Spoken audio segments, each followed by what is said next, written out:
The Helsinki Accords, Helsinki Final Act, or Helsinki Declaration was the final act of the Conference on Security and Cooperation in Europe held in Finlandia Hall of Helsinki, Finland, during July and August 1, 1975. 35 states, including the USA, Canada, and all European states except Albania, signed the declaration in an attempt to improve relations between the Communist bloc and the West. The Helsinki Accords, however, were not binding as they did not have treaty status.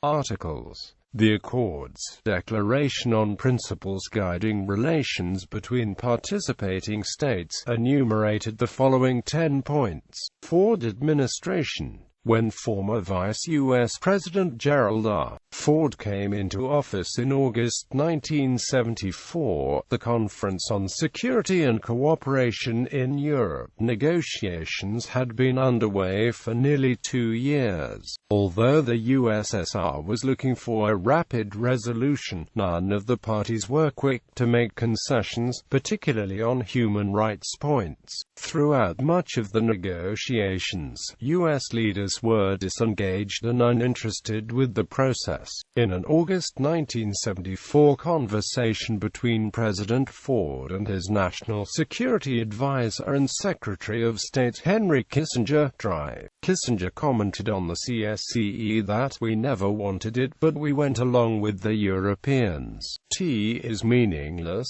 it is just a grandstand play to the left.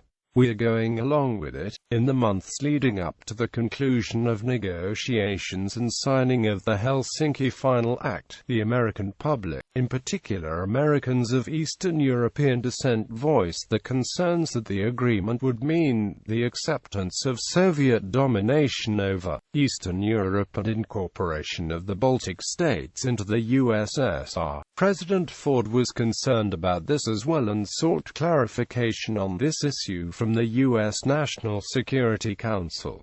The U.S. Senate was also worried about the fate of the Baltic states and the CSCE in general. Several senators wrote to President Ford requesting that the final summit stage be delayed until all matters had been settled, and in a way favorable to the West. Shortly before President Ford departed for Helsinki, he held a meeting with a group of Americans of Eastern European background, and stated definitively that U.S. policy on the Baltic states would not change, but would be strengthened since the agreement denies the annexation of territory in violation of international law and allows for the peaceful change of borders. According to Ford, the Helsinki documents involve political and moral commitments aimed at lessening tension and opening further the lines of communication between peoples of East and West.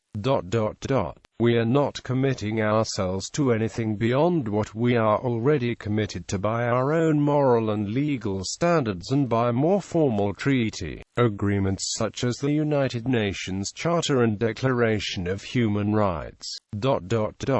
If it all fails, Europe will be no worse off than it is now. If even a part of it succeeds, the lot of the people in Eastern Europe will be that much better, and the cause of freedom will advance at least that far. The speech, however, did not have much effect. The volume of mail against the Helsinki Agreement continued to grow. The American public was still unconvinced that U.S. policy on the incorporation of the Baltic states would not be changed by the Helsinki Final Act. Despite protests from all around, Ford decided to move forward and sign the agreement.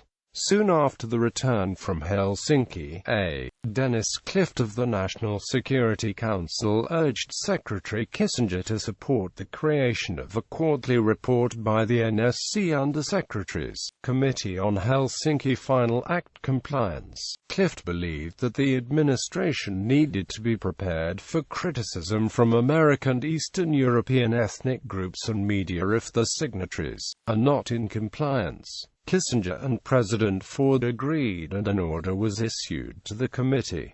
Reception and impact. The document was seen both as a significant step toward reducing Cold War tensions and as a major diplomatic boost for the Soviet Union at the time, due to its clauses on the inviolability of national frontiers and respect for territorial integrity, which were seen to consolidate the USSR's territorial gains in Eastern Europe following the Second World War. Considering objections from Canada, Spain, Ireland and other states, the Final Act simply stated that frontiers in Europe should be stable but could change by peaceful internal means. U.S. President Gerald Ford also reaffirmed that U.S. non-recognition policy of the Baltic states' forced incorporation into the Soviet Union had not changed. Leaders of other NATO member states made similar statements. However, the civil rights portion of the agreement provided the basis for the work of the Moscow-Helsinki Group, an independent non-governmental organization created to monitor compliance to the Helsinki Accords. While these provisions applied to all signatories, the focus of attention was on their application to the Soviet Union and its Warsaw Pact allies, including Bulgaria, Czechoslovakia, the German Democratic Republic, Hungary, Poland, and Romania. Soviet propaganda presented the Final Act as a great triumph for Soviet diplomacy and for Brezhnev personally. According to the Cold War scholar John Lewis Gaddis in his book, The Cold War, A New History, Leonid Brezhnev had looked forward. Anatoly Dobrynin recalls, to the publicity he would gain when the Soviet public learned of the final settlement of the post-war boundaries for which they had sacrificed so much. Gradually became a manifesto of the dissident and liberal movement.